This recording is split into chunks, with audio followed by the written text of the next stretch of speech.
Should we done this before I started recording? It's on. Unfortunately.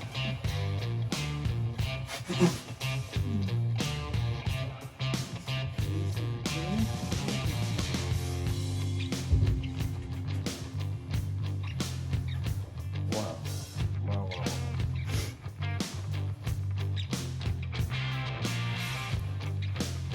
Okay. I'm gonna do a clap up.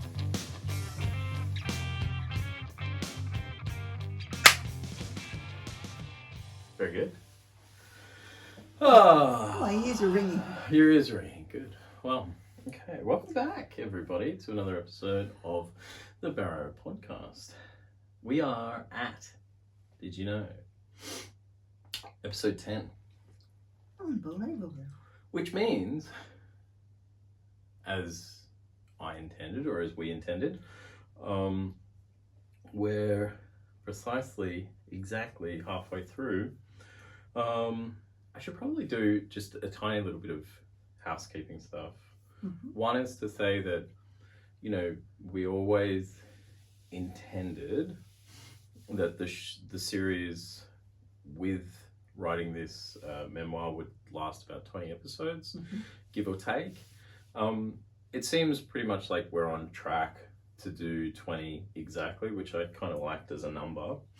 And just a heads up that we're going to take time off over the Christmas New Year period. We're going to take about 6 weeks off, which would be probably like after episode 13 at this stage.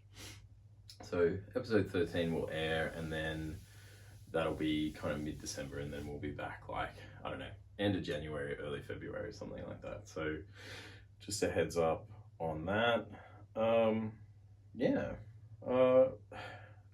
I don't know. Last time we recorded, I feel like we just sort of ended up on kind of like a weird tangent, and it's funny, like in the process of recording these, I always think it's crap, and then I listen back to them and they're good. Yeah, because sometimes you get away from the intended topic. Which is fine. But yeah, it's still talking about the same sort of things. Yeah, basically. I think there was something else I also wanted to talk about, but maybe that'll come up later. I'm trying not to sneeze. I've got like a little bit of allergy stuff going on. As for an update on the memoir itself, I guess as I've been writing, it's been I mean, if people want to know, then, you know, I've helped and am continuing to help Mum write her book and her story from her side. But the completed book, the completed memoir, will also include my own perspective and my own story. And I think the thing that I've been struggling with lately while writing it has been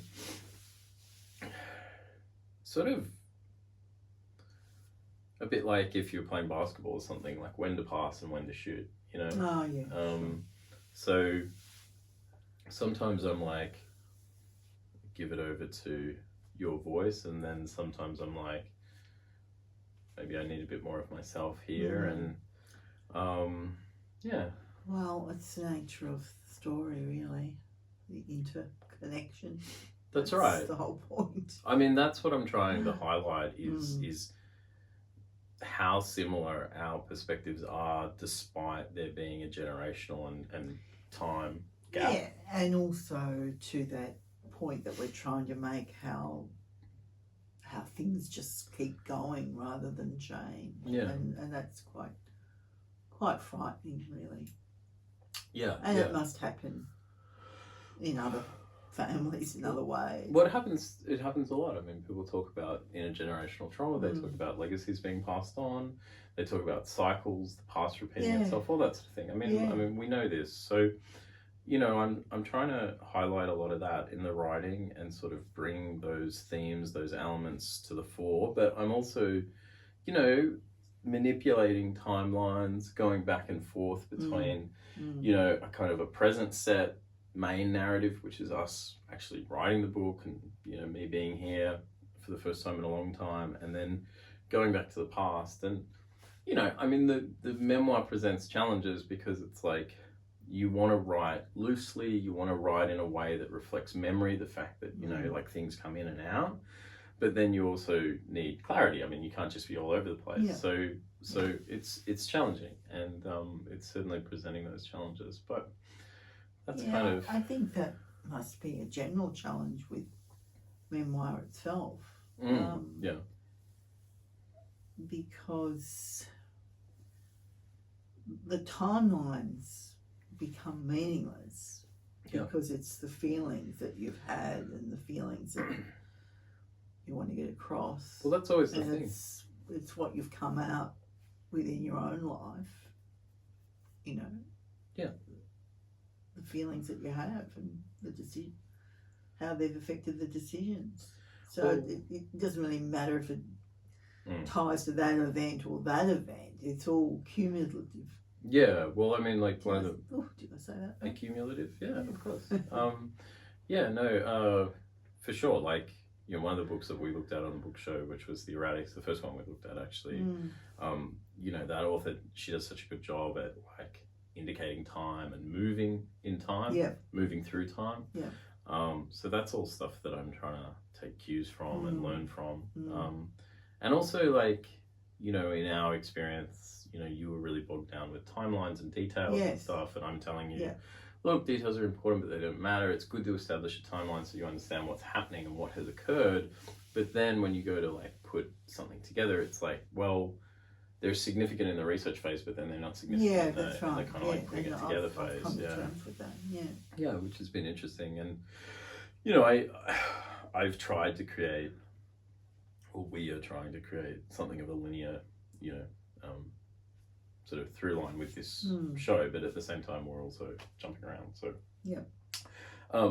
last episode we were talking about adolescence, and I guess like, you know, adolescence is an interesting one. I mean, like, you started telling me about how you just started, you know, recreating the same landscape over and over, which I find that's haunted me. That's never going to leave me.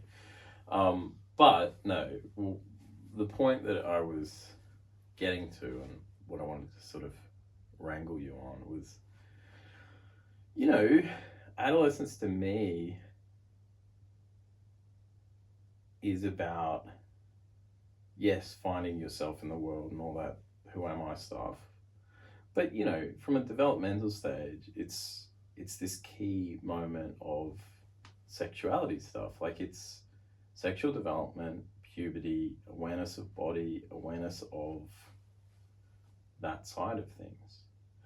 And you were describing going to dances and avoiding that, and I guess what I was pulling you up on last time, or what I was saying at the end of the last episode, was like, it's strange to me that, you know, you recreated a lot of things for me to go through an experience in adolescence that, you know, weren't optimal.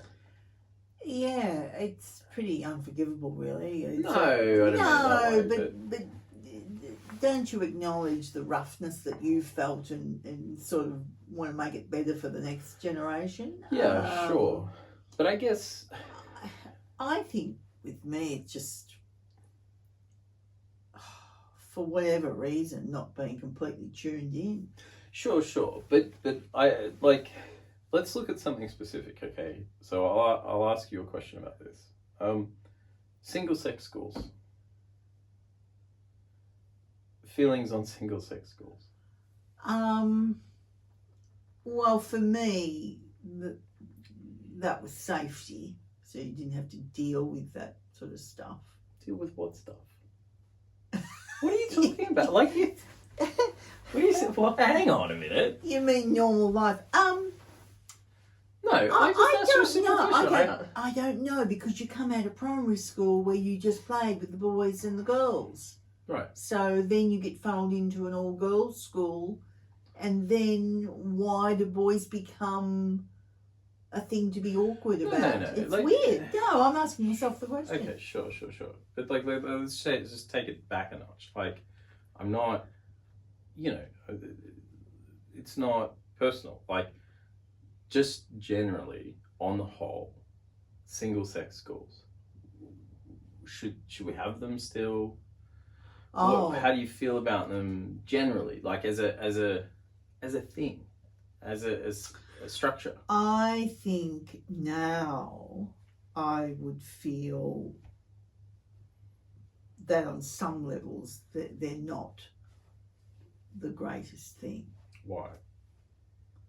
Because I think, as I said, those simple friendships in primary school should just sort of continue. So it's not this, oh, there's a boy and I'm a girl and how do I feel? Yeah.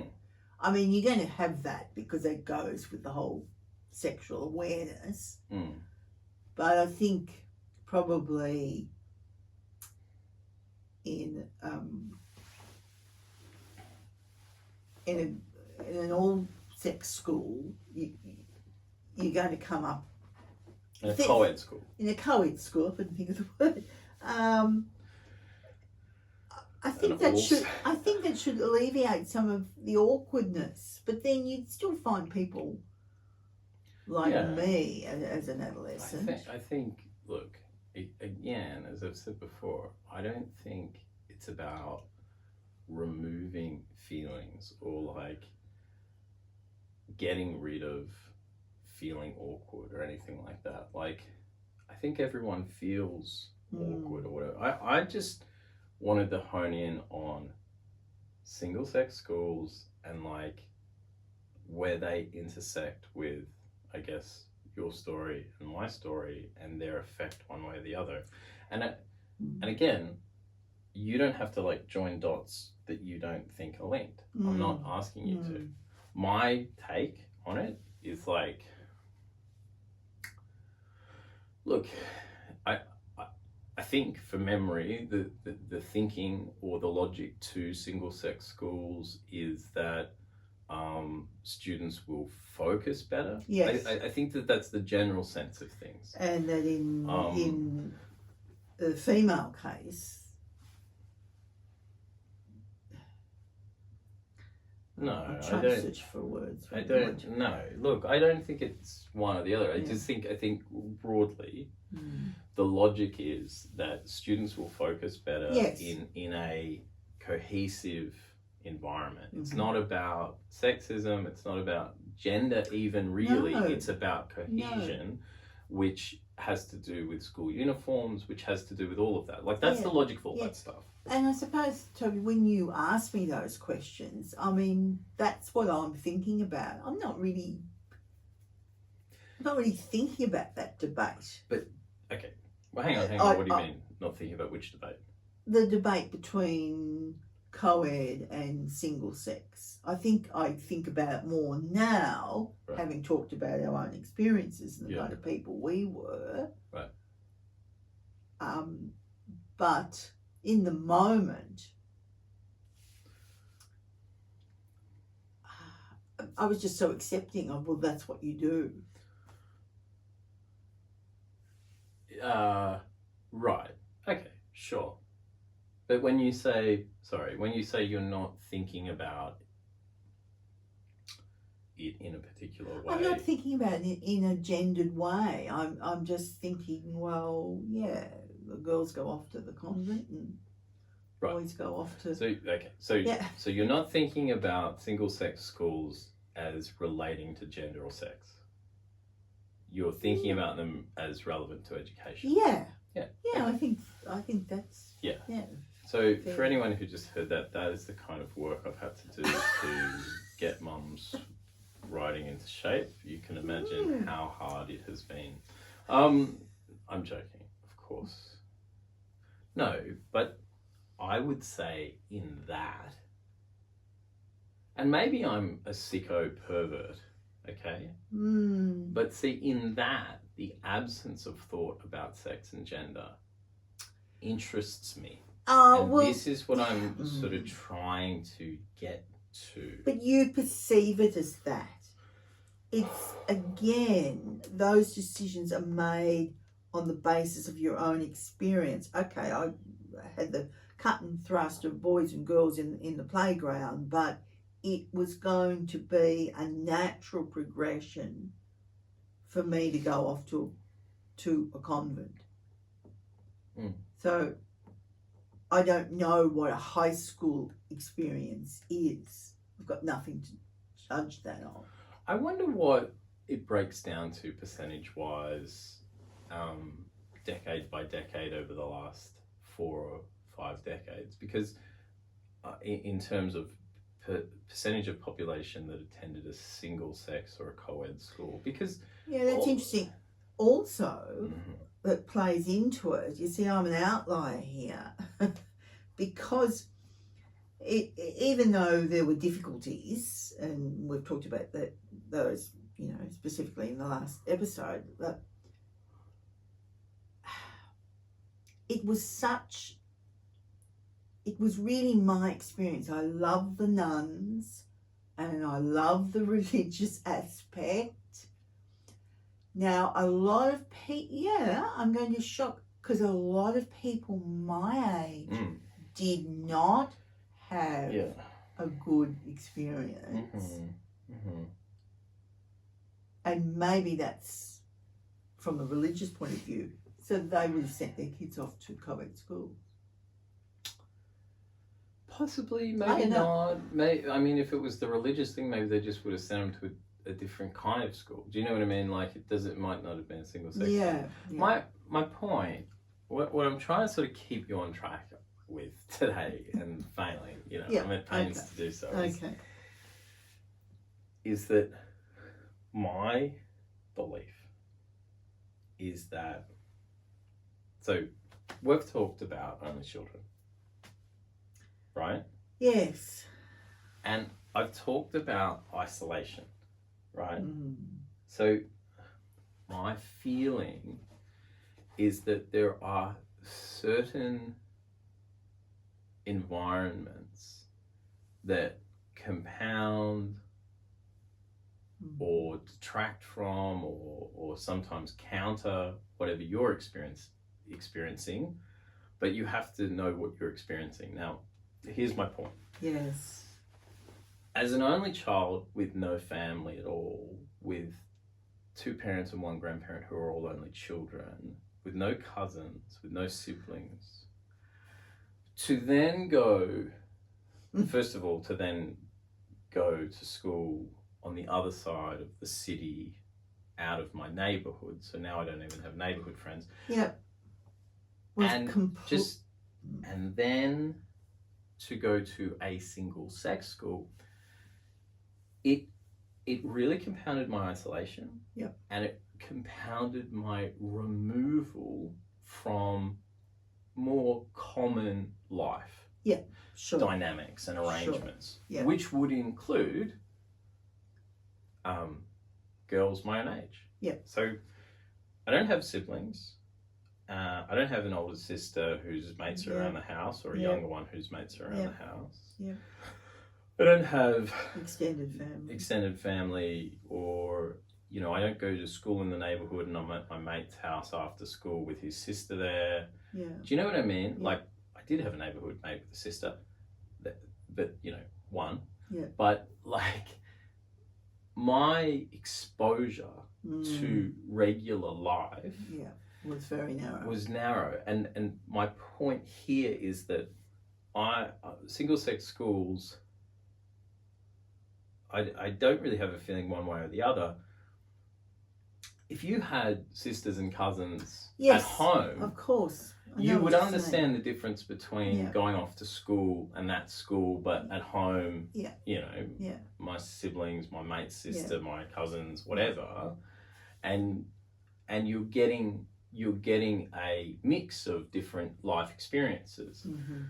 in my circumstances and in your circumstances, Yeah, well, you it was weren't- even more isolating for in your circumstances. you weren't getting a mixture of Yeah. experiences. No. And that's kind of more my point, Yeah. is that the single-sex school became, in my opinion, certainly in my circumstance, possibly in both our circumstances, it became another point of isolation Yes, and another point of difference. Yes, And that's what I'm trying to get Yeah. to, just on the simplest yeah. level. And I think that really played out in your circumstances. Yeah. Yeah. But also, like, your behavior and worry around sort of socialization with mixed company, Mm. I can't imagine that wasn't compounded by Yeah. attending Of course. an all-girls Of school, course. where also you're interacting predominantly with female staff. Yeah. You know, this is not really setting you up to operate in The real world. you know, No, like just the workforce. I mean, just think about the workforce. As soon as you leave that Yeah. environment, you're in mixed company. You know. Yeah, and I floundered.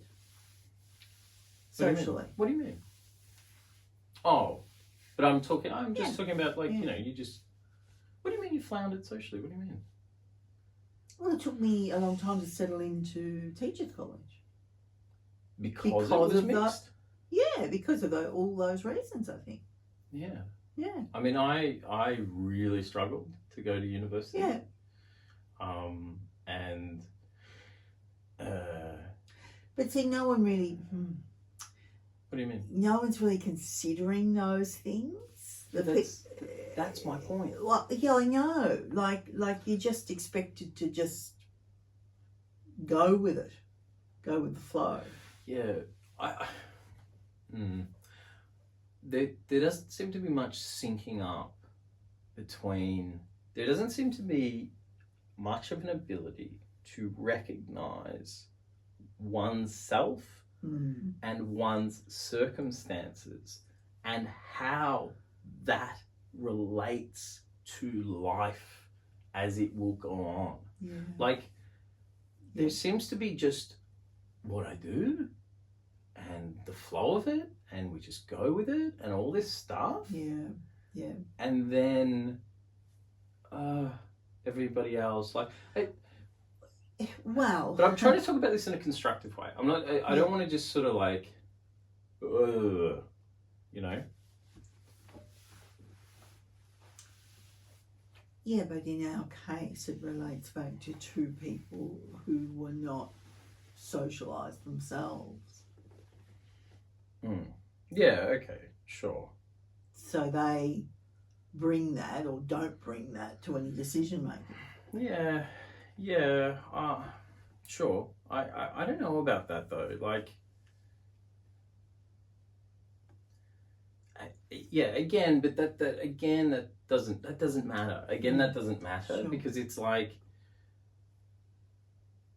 at what point do you recognize the patterns that you're in? Yeah. And how they're not really syncing with the world. Yeah.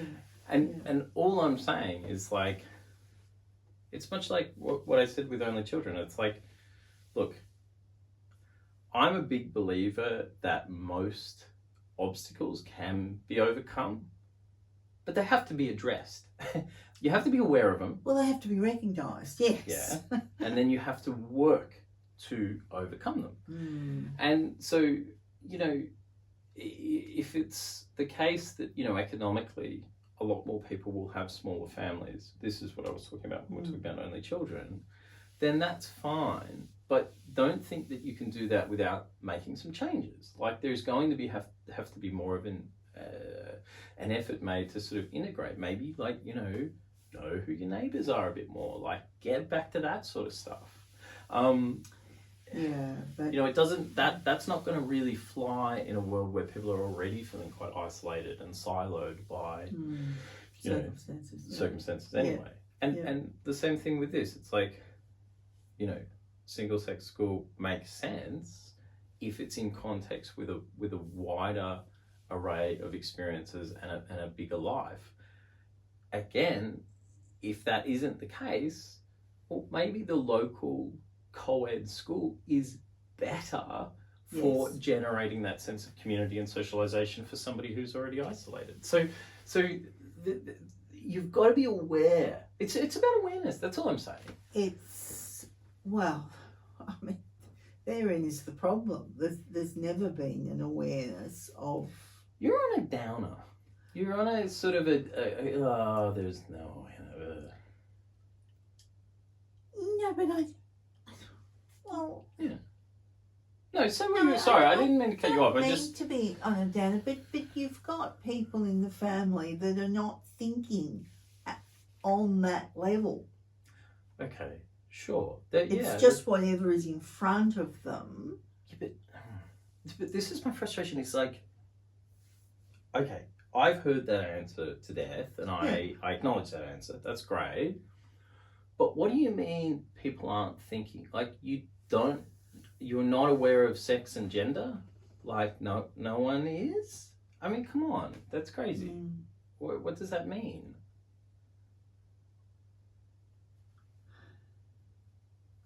I don't know. But that goes back to the question that I asked about, like, what does adolescence mean to you? Which was like, I don't know, like...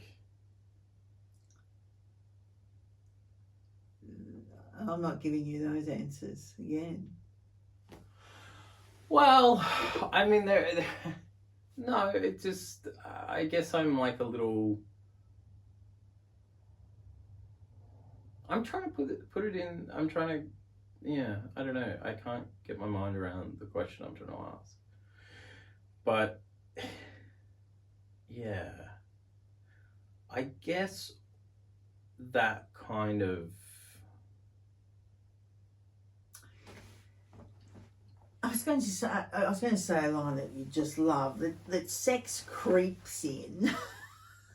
What the fuck does that mean? No.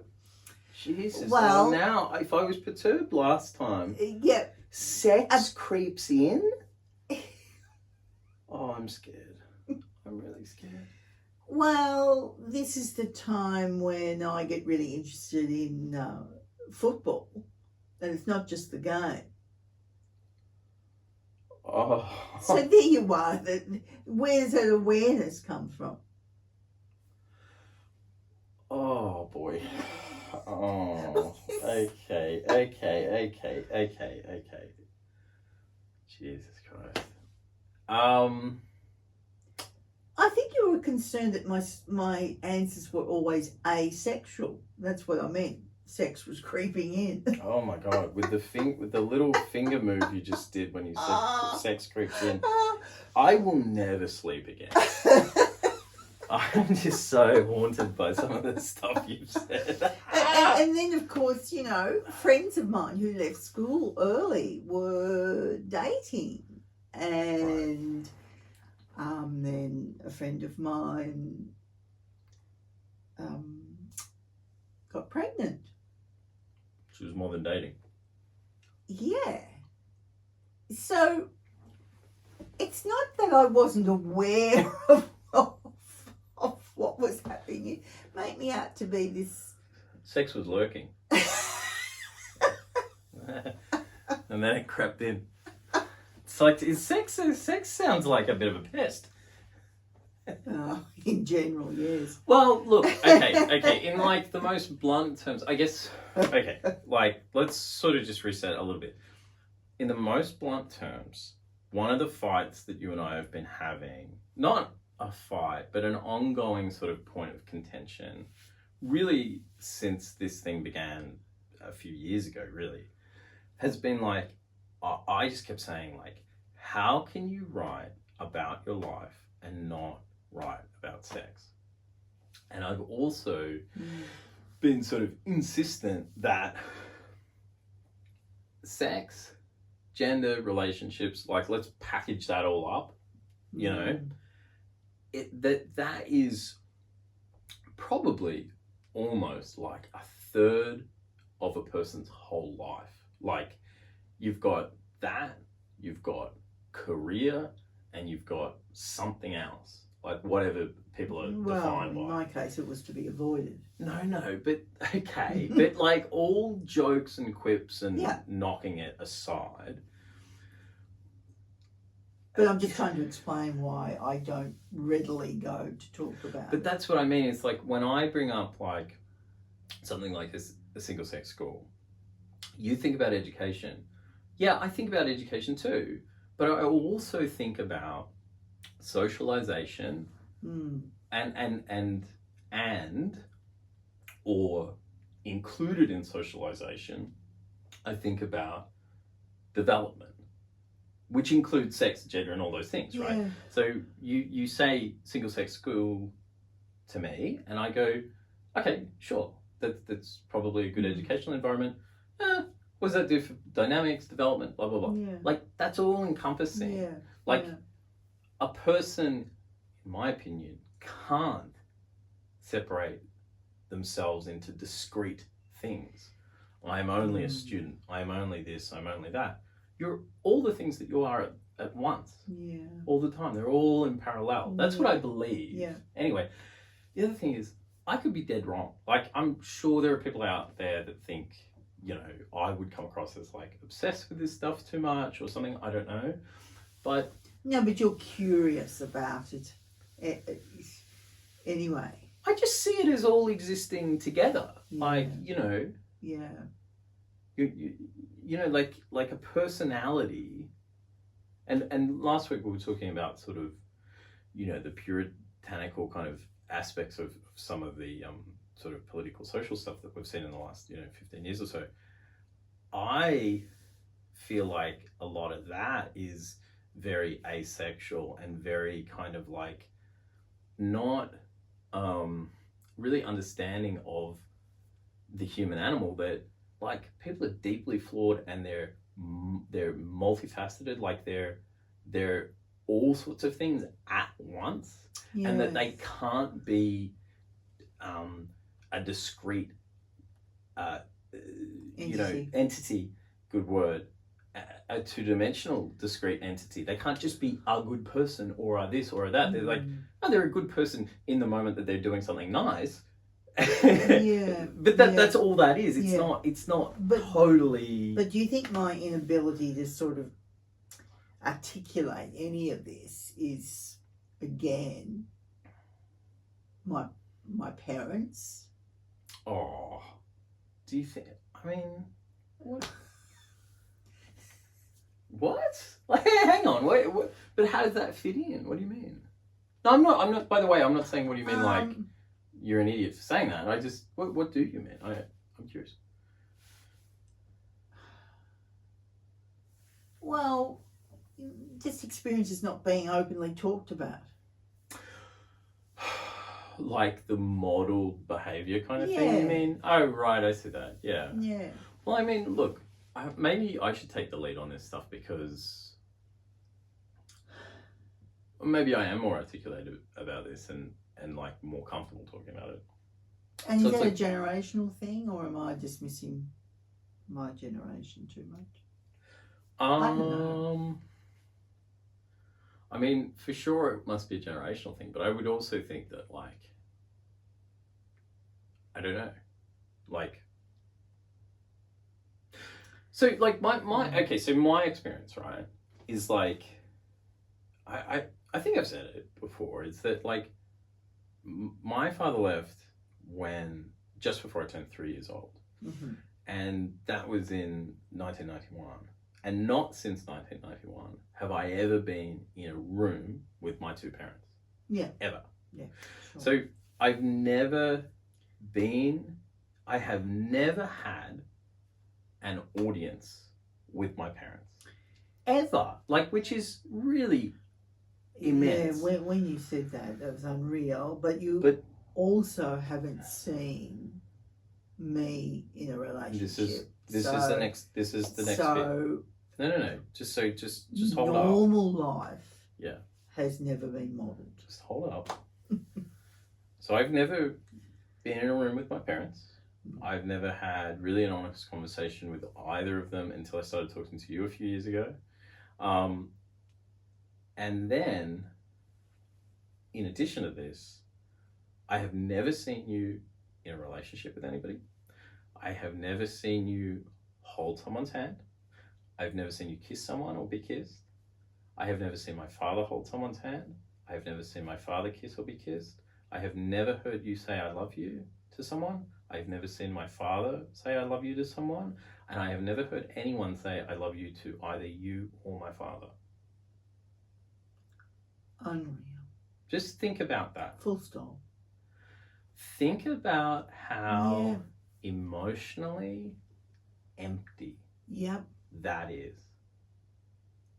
And how well adjusted you would be coming into adolescence, puberty, sexual maturation. And starting on relationships yourself. See, as an only child with no siblings and a family cut off from extended family, everyone.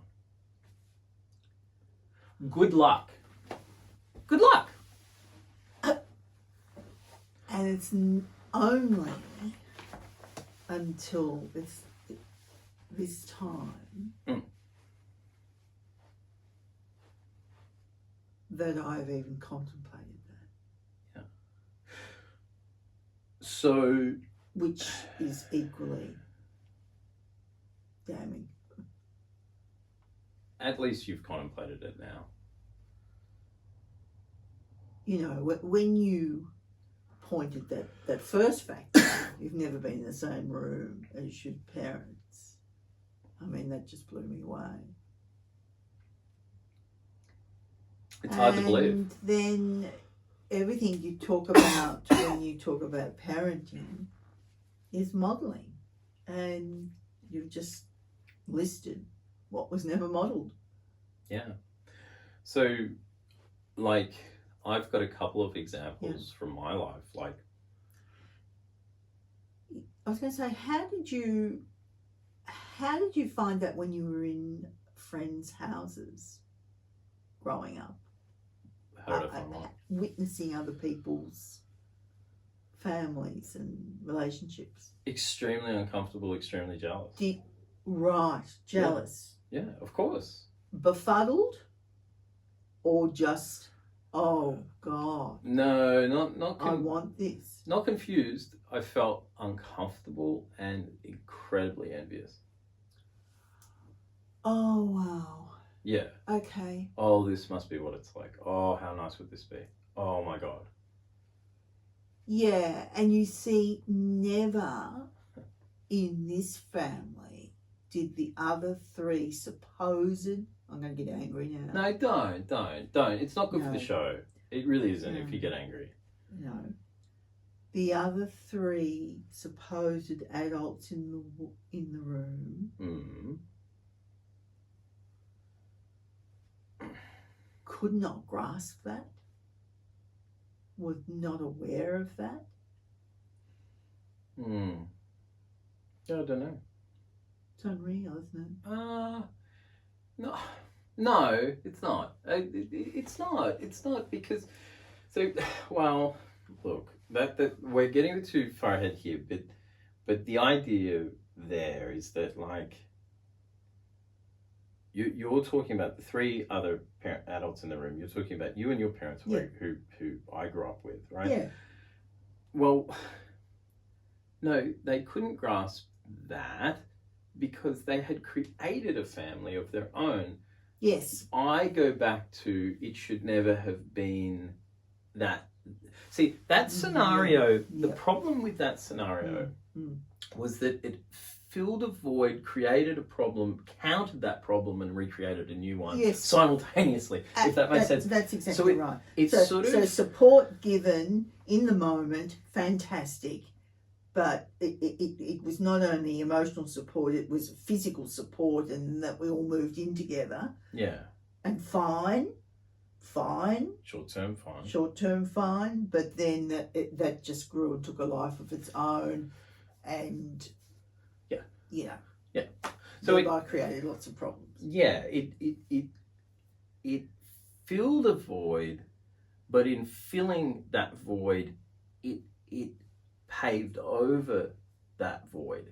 Yes. And that void actually should have been left so that people could see it and adhere to it. But that's what I was going to say. In filling the void, there was not an understanding of what should have been left. Yeah. So, yeah, it's a strange circumstance. So it's like my father leaves and your parents rush in to fill that gap. But their presence in that gap doesn't change the fact that my father has left, and then it creates a completely new dynamic. It changes the dynamics of the whole family and my role as mother and so on. Yeah. It just has this weird, but we'll really get into that down the track. But on this adolescence, gender, sex, comfort, family stuff and modeling. I guess, you described in the last episode a level of awkwardness that I completely relate to. But, you just said then, does it relate to parents and modeling? I mean, I don't know. Does it? I mean, your parents were, I was going to say they were relatively affectionate with one another. They were. So that's what I mean. It's it's a bit bizarre to try and unpick the problems here, because yes, they thought the world of each other. They often held hands and they showed affection. But then on the flip side, we're not an affectionate family. Yeah. So I've got a couple of examples from my life, and I sort of want to get to sort of why we're talking about this, and I want to kind of get it more on record, in more of an explicit way. The reason I'm sort of harping on this point, and the reason I've been sort of trying to dig deeper into your adolescence and I guess this kind of sexual development arc thing, is because it lays this groundwork for your relationships or lack thereof with men, and then sort of what happens later, which is that you really remove yourself in a way that I've always seen as the most core detrimental thing from the arena of relationships and sex. I've always been troubled by it, and I've always seen it as the root cause of a lot of your social difficulties. No, but the personal difficulties that you face. Yeah, but if we're really analysing that part of life, I mean, the choice of your father. Well, Yeah, we're getting ahead. Yeah. But that comes from a naivety on my part. Okay. And there's also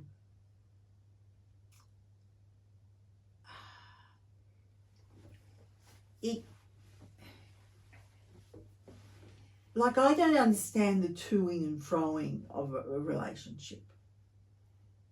And there was never toing and froing. So, that's easy. So, that's great. That must be, it must mean that it's great. Because there's no tension. There's no conflict. Yeah. I mean, look, we will get to that, but I guess, I mean,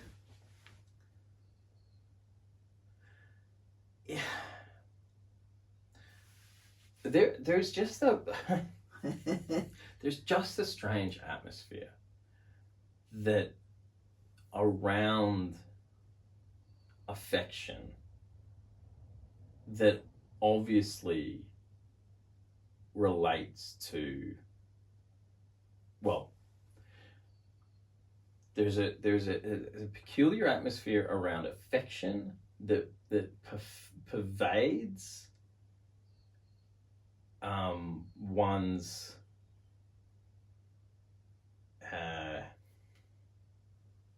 development, I think. Okay, so I'm trying to think of examples from my thing.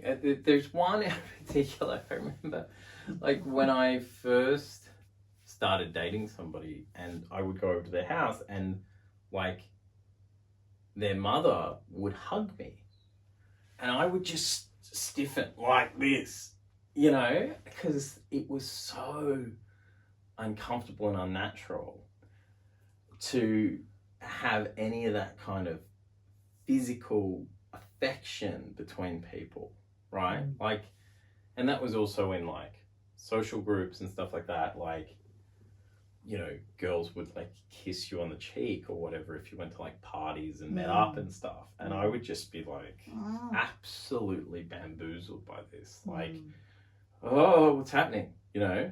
And like it was such a boundary being crossed. Like, I mean, to me, it was so intimate. Yeah. And it was uncomfortably intimate. Yes. Like a girl had kissed me on the cheek. I'm like, oh, we better get married. I'm like, she must want to marry me. I mean, I was, and I know this term will really offend people, I was retarded. I mean, I was, and actually, you know what? I actually mean that in its real sense. Yes. It something was holding you back from proper development. Yeah. That's what you meant. Wasn't an offensive term. Yeah. Your growth had been retarded. Say it again. Your growth had been retarded. Oh my God, you did. Okay. No, but truly, held back and confused by these signals. Like that boundary, like that basic level of touch, a hug, a kiss on the cheek. There was such an absence. You know, I've always talked about there was this emotional brutality, right, at the heart of things, the coldness. And as I just described, I've never seen you hold hands with anybody, be kissed, say I love you, any of that. Yeah. And I didn't see that of anybody. And it's like when you leave that and you try and socialize. Oh, you're absolutely lost. You're absolutely lost, yeah. But doesn't that come back to just the discomfort with your own being, your own self? And also that you can't be in the moment. Oh, you're laughing, you're having a giggle with the person next to you. Like, I don't think I ever fully embraced the rigidity. Do you, in those instances, letting your hair down to laugh, that kind of thing, are you looking at other people doing that and wondering how they do it? And or are you questioning the meaning of everything? Like, that's what I was always doing. I think it's both. I think, I mean, even now, like if I look at people just enjoying themselves in a cafe, I think, oh, gee, I wish I could be that relaxed. Yeah. You know, and one of my all-time favourites is when I was the typical... Which one's that? Is that the getting set up on the date? No, the procession. Oh, I don't know this. Moomba procession. Oh, you've already described it. Oh, have I? Yeah. Yeah. When I was just being a typical teenage girl and... Waving. And you were told to calm down. Yeah. Yeah. So... Yeah. So those kinds of moments where I think you learned to keep that stuff inside. Of course you did. Yeah. But it's like stuff. Yeah, you can't even say it. Yeah, but the confounding thing with this is that my mother could have moments of doing outrageous things in the moment. It's not.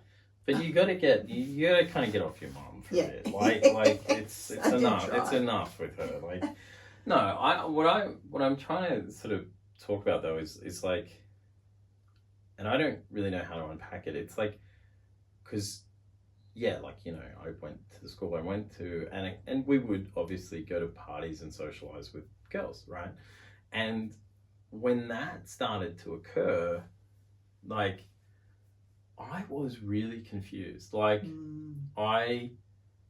as I say, just little things like a kiss on the cheek, like the most innocuous stuff, I would be searching for meaning in it. I would go, what did that mean? What does that mean? What does that mean? And the truth was, it meant nothing. Of course it meant nothing. But that's how sort of deprived of, just people, interactions that I was. That's right. And so then each thing does becomes huge in your head. I have to analyse that. Yeah. And where that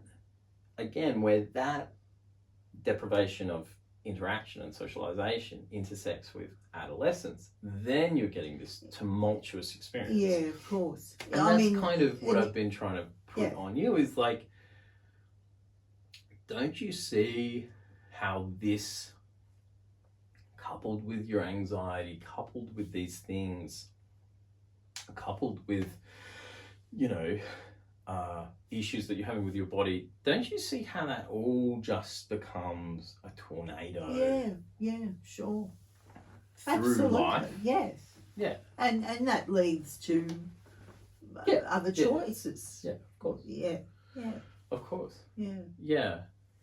But I think like where we're at in this show is like we're going to go to teachers college and meet certain people. But before we get there, and actually this is jumping ahead, but I want you to tell the story because it's sort of like on topic here. Of the day, getting set up on the day, and your rather curious behaviour. I think it was a trivia night. Somebody was invited. Oh. Well, how do you explain that? Well, I don't know. You no, just tell the story. That's fasting. I know we should fast forwarding timelines. Sure. I'm worried about my timelines. No. But like today, we're talking about sort of development stuff. Was just tell me your awkward story. By my friend, would I be happy to go to a trivia night?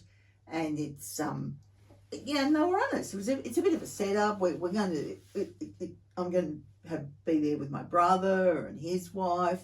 And they've got a friend who's, I think he was a widow. I think the wife had died. Is that funny? Should I laugh at that?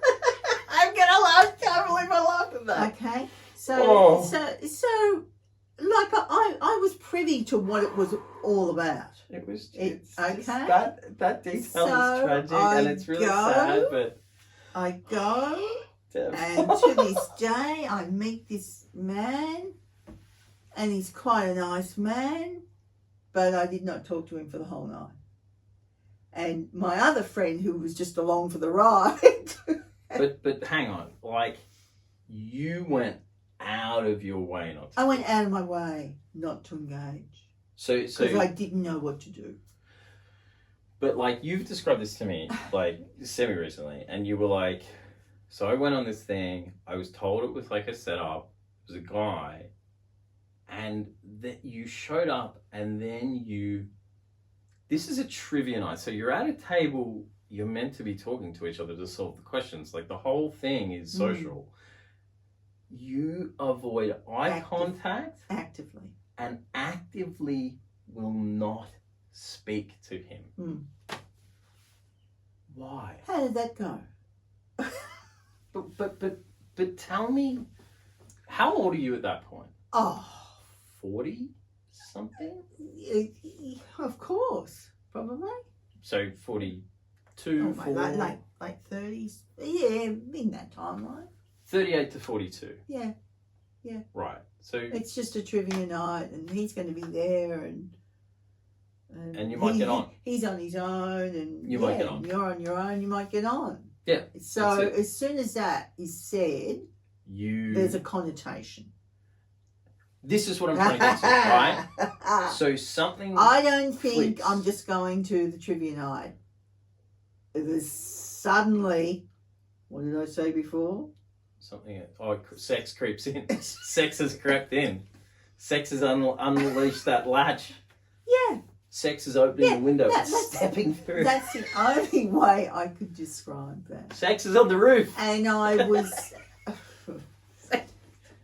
my other single friend just saved the night and had a nice night talking to him. Okay. So there was a group of us. There was the friend who suggested this, her brother and his wife, another single friend. Like there was a whole group of us. Yeah, like a normal group of people. Normal trivia group. Yeah. Perhaps if they hadn't have told me. And I don't know where this came from. But if they hadn't have told you, and then you found out later, I know you to say you probably would have felt betrayed by it. Like you would have felt like something underhanded had occurred to you. Yeah, who knows?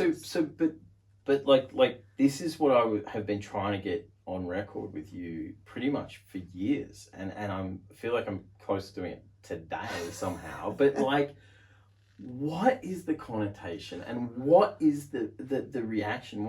Is it fear? Is it what is it? I don't know. I don't know. It's all of those things at the one time. Is there an expectation here? Does something have to happen here? What could happen and what could the expectation be? Articulate what expectation? Well, perhaps we get on and then he rings me afterwards or something. What? Okay, but why is that horrible? I don't know. I still today can't answer that. The same, can I use another example from around this time? Okay. I was going on... Yeah, no, go on. I know what you're going to say. Well, I was going to a singles group, a faith-based singles group. No, for discussion. Now, here I go. Well, this is a classic example of my life, of seeing life through that window over there. I was there for the faith-based discussion, and I'm looking around me and all these, it was for divorced people. So it was the Catholic Church trying to be nice to people that had been left. And the people they used to just rub out. Yeah. They did still excommunicate you. Right?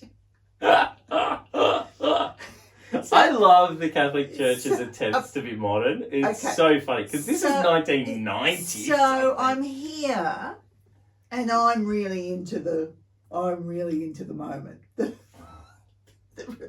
And you're there for the intended purpose. That's what they said on in the fine print. Should happen at those things, and I'm enjoying the mix of male and female. I am enjoying it.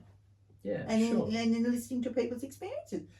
But in the process of these meetings, you've got people pairing off. What's that about? And then, as part of this program, you would go on retreats. So here we go, back to where you'd have a bigger forum to share things, and you'd have some wonderful discussions with some wonderful people, not telling them too much about yourself. And then there was a phone call after one of those retreats. Well, I dealt with that. Bang, put the phone down. So to clear that one up. Oh, go on, you be the psych. You work that out. Well, to clear that up, like for people who, don't speak Deborah, Mum don't speak Catholic. Mum, oh jeez, like this is so tough. Like After your divorce, you joined a faith-based singles group. So basically meetings at the church to chat about their experiences with divorce. And in the process of that, people started hooking up, pairing off, right? Because they're all single and they're opening up. And so it's intimate, which would lead to Goodness connection. knows what? Connection. Connection is what? Connection is what? Yeah. See, this is what drives me so crazy. Is like everything is so suspect, and it's like it's connection. That's what it's about. Yeah, human connection. Well, just connection. It okay, maybe some of that is sex and whatever, but it's connection. Like that's all it is. Like it's not weird. But anyway, like you start going to these things, you see people pairing off, you're bamboozled and sort of affronted, let's be honest, by that. And then you go to one of the retreats, at the end of which a bloke gives you a call to sort of try and organise like a date, and you are perturbed by that. Like you hate that, Unsettled. Right? Okay, so I was right. I'm perturbed, unsettled. But, okay, no. But see, that is such an interesting choice of words. Like, what's unsettling about that? Look, I don't know. I don't know. Okay. Right.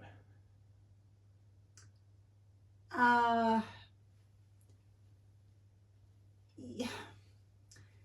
Rooted in a lot of that is I've got. We keep using the word rooted. Sorry, excuse the pun.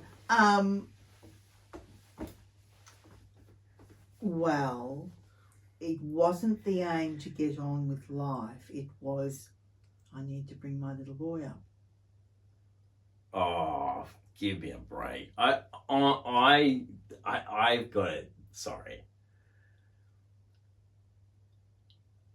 I can't walk and chew gum at the same time. I've been cannon fodder a lot.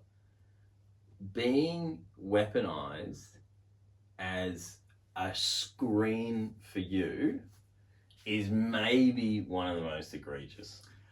Now, I say that with all due respect. Yeah, but I'm probably saying that was inherently in the atmosphere.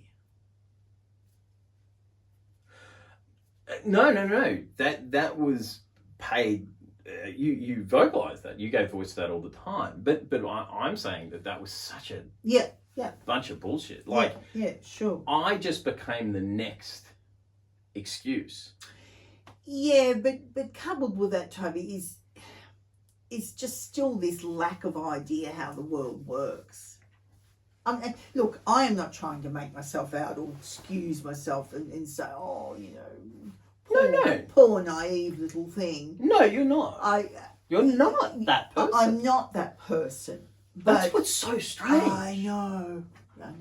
That's what's so strange. It's it's because like you say faith-based singles meetings, and I'm laughing, and you are too. I know. If you were that person, you wouldn't be laughing. But that's what shits me, is like you do find it inherently funny. You do have a personality there. You are not someone who needs that crap. Yeah, and I'm not an unaware person. No, you are not. So getting back to the trivia night, how do you behave like that? What is your fucking problem? That's basically what I'm asking. I don't know. You haven't worked it out yet. No, I haven't. I still haven't got to the bottom of it. No, but like that's just a.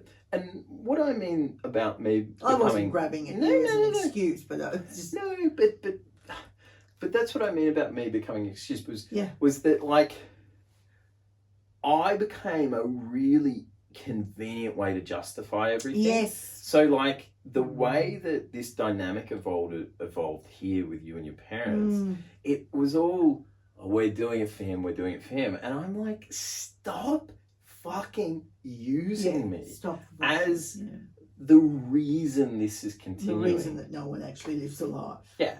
Yeah. And like, because And I mean that about everyone involved. It's not just you. Like, your parents could have said after, again, short term, after a couple of years, all right, well, you know, he's 5 or 6 now, you know, you're back at work.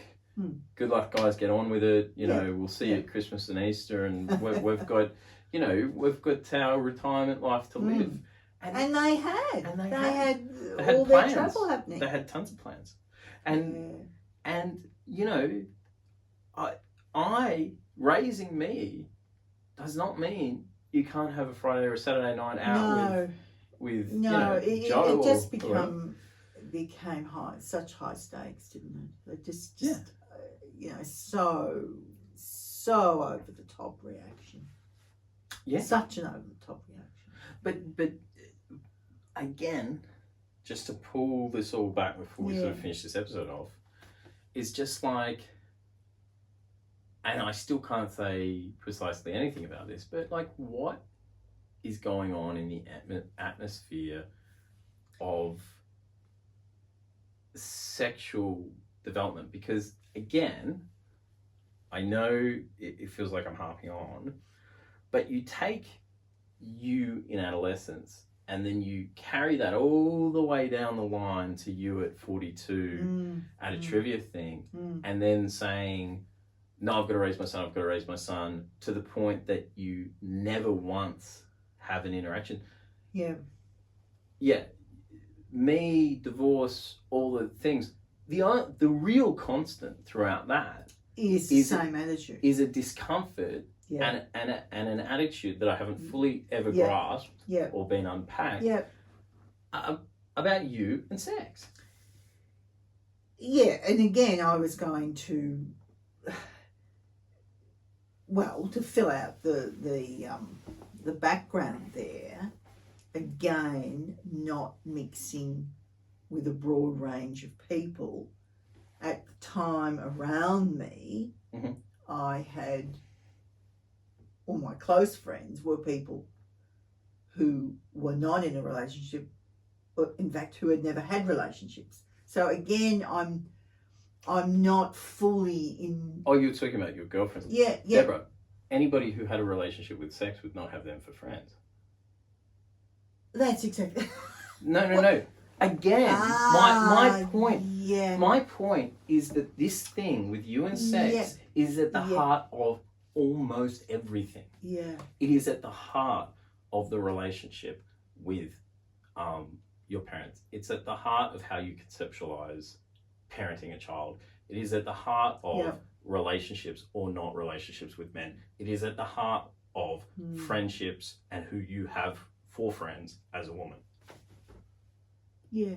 Okay. I really believe that. Yes. You know, and that story of a person and sex, I think, is largely the story of a person's life. Now, I don't want to have that on my tombstone. I don't want to die. I don't know. The point is that's not the hill I want to die on. Of course, take what I just said with a grain of salt, and understand that that's not my only opinion about life and people. Yeah. But I just see it as so indicative of one's life. But I think it's all about comfort with your own self. Yeah. Okay. Well, that's fine too. Yeah. And then that's a good way of putting it. And I would also say that, like, for the record, me and my interest in sex and sexual development is completely born out of my circumstances. Like, the lack of sexual modeling, but then also the range of awkwardness relating to a diverse arrangement of sexualities. Which we'll get to in time. Yep, sure. Really turned me into somebody who was like looking at sex a lot as like, what is this thing? Yeah. And how important is it? Yeah. You know, so Yeah. So I just to say that I am positioned to take interest in this. But certainly, you know, like, that's me, right? It's not necessarily the whole story, and you know, I could also be completely off base and wrong. And you know, if you're listening to me and going, oh, he's making too much out of that, then yeah, maybe I am. So Yeah. that's fine too. Yeah. Well, hey, halfway through. Terrific. Halfway through, and we're so close to figuring out what the fuck your problem is. Yeah, I hope we get there. All right, thanks for listening. Bye. Oh God, what was that?